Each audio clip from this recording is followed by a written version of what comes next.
Good morning అండి. మొదటిసారిగా my హ్యాప్ ఛానల్కి విజిట్ చేసిన వారు సబ్స్క్రైబ్ చేసుకోండి. కావాల్సిన ఇన్ఫర్మేషన్ కోసం కామెంట్లు తెలియపరచండి. అదేవిధంగా వీడియో నచ్చినట్లయితే లైక్ చేయండి అండ్ షేర్ చేయండి సార్. సో ఈరోజు మనకు నిరుద్యోగుల మహాగర్జన అయితే ఉండడం జరిగింది. 2 లక్షల ఉద్యోగాలే టార్గెట్గా దీని యొక్క లక్ష్యంగా ఉన్నదన్నమాట.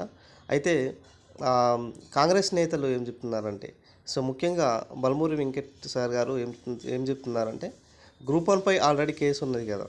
సో ఆ కేసు పూర్తయిన తర్వాతనే, అంటే పాత నోటిఫికేషన్లు భర్తీ తర్వాతనే కొత్త నోటిఫికేషన్లు ఇస్తామనేసి అంటున్నారు. మరి అట్లా అనేటప్పుడు మనకు కేంద్రంలో చూసుకున్నట్లయితే ఆర్ఆర్బీ, ఎన్టీపీసీ, ఎస్ఎస్సీలు కొన్ని ఉన్న అవి డేట్స్ అనేది యథావిధిగా వస్తుంటాయి.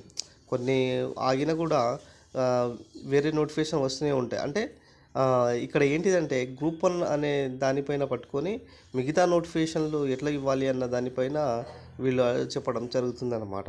ఒకవేళ వీళ్ళకు నిజంగా నోటిఫికేషన్స్ ఇవ్వాలి అనే ఉద్దేశం ఉంటే ఇలాంటి ఎక్కడ సాకులు చెప్పరు. ఇక్కడ చూడొచ్చు, నేడు విద్యార్థి నిరుద్యోగ మహాగర్జన, ఇందిరా పార్కు వద్ద ఆందోళన, జాబ్ క్యాలెండర్ పేరుతో కాంగ్రెస్ ప్రభుత్వం నిరుద్యోగులకు మోసం చేయడాన్ని నిరసిస్తూ శుక్రవారం హైదరాబాద్లోని ఇందిరా పార్కుల ధర్నా చౌక్లో విద్యార్థి మహాగర్జన చేపడుతున్నట్టు నిరుద్యోగులు గురువారం ఒక ప్రకటన తెలిపారు. జాబ్ క్యాలెండర్ ప్రకారం వివిధ శాఖల్లో ఉద్యోగాలు ఎక్కడా అని మండిపడ్డారు. ఏడాదికి 2 లక్షల ఉద్యోగాలు భర్తీ, మెగా డిఎస్సి, పోలీస్ గ్రూప్స్ నియామకాలు ఎక్కడా అనేసి ప్రశ్నించడం జరిగిందండి. సో మరి ఇప్పటికైనా కాంగ్రెస్ ప్రభుత్వం దిగొచ్చి ఖచ్చితంగా మీరు అనుకున్న దానికి వాగ్దానం ఏదైతే అన్నారో, ఏడాదిలో 2 లక్షల ఉద్యోగాలు ఇస్తామనేసి ఏదైతే అన్నారో, మీరు వచ్చి ఖచ్చితంగా ఉద్యోగాలు భర్తీ చేయాల్సిందే. ఎందుకంటే గత ప్రభుత్వం లాగా ఏదో ఆషామాషాగా చేసి ఏదో నడిపిస్తామంటే అది కుదరదండి.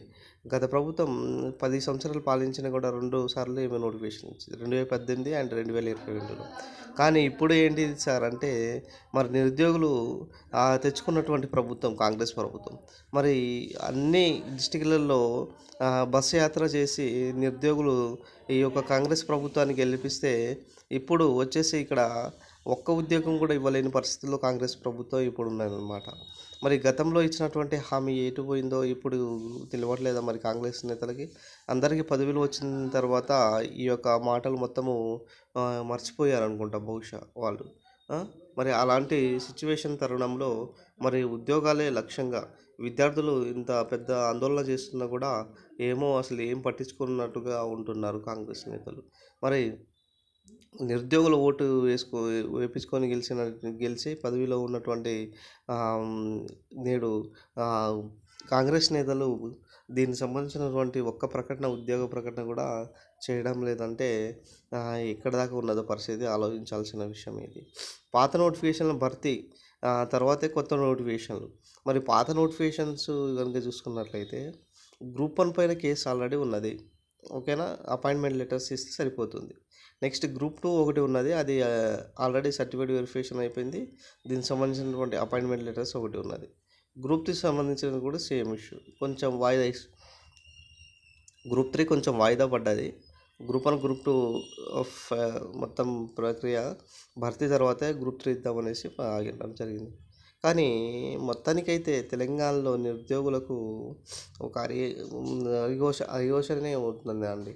ఎందుకంటే ఖచ్చితంగా వాళ్ళు నమ్ముకున్న ప్రభుత్వమే వీళ్ళకి మోసం చేస్తే ఎవరు చెప్పుకోవాలో తెలియని పరిస్థితుల్లోనే ఉన్నది. మరి చూడాలి, ఈరోజు నిరుద్యోగ మహాగర్జనతో అయినా ప్రభుత్వము ఒక స్టెప్ ముందుకొచ్చి ఉద్యోగ నోటిఫికేషన్ ప్రకటిస్తుందో లేదో అనేది చూడాలి సార్. సో ఎనీహ్యావ్ ఉద్యోగాలు ఇవ్వాలనేసి కోరుకుంటున్నాము. సో వీడియో నచ్చినట్లయితే లైక్ చేయండి, షేర్ చేయండి, సబ్స్క్రైబ్ చేసుకోండి my dear friends. Thank you friends, thank you.